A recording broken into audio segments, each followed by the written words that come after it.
سلام علیکم دوستان عزیز. فیصاف یا رویارویی جاوید بشارت با حریفش ریکو سیمون میبینیم.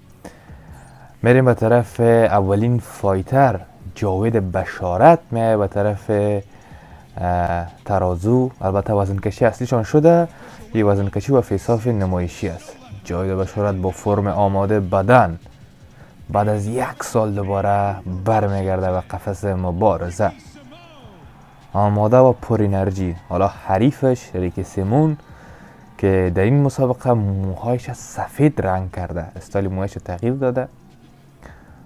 فایتر مشهوری است نظر به حریفای قبلی. جاوید این حریفش مشهورتر است، هر دو با هم فیصاف میشن، صحبت های رد و بدل میکنن، فهمیده نمیشه، اما فیصافشان بدون کدام جنجال. و میبینیم یک وطندار ما بیرق سرنگ هم در امون سالون بود پیشش.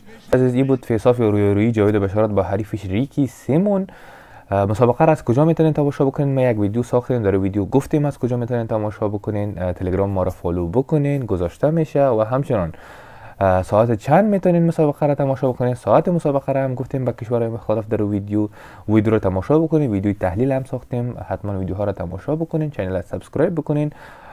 بازپخش مسابقه را هم در این کانال من میگذارم. من را میزنگولیش فشار بدین به امید پیروزی جاوید بشارت.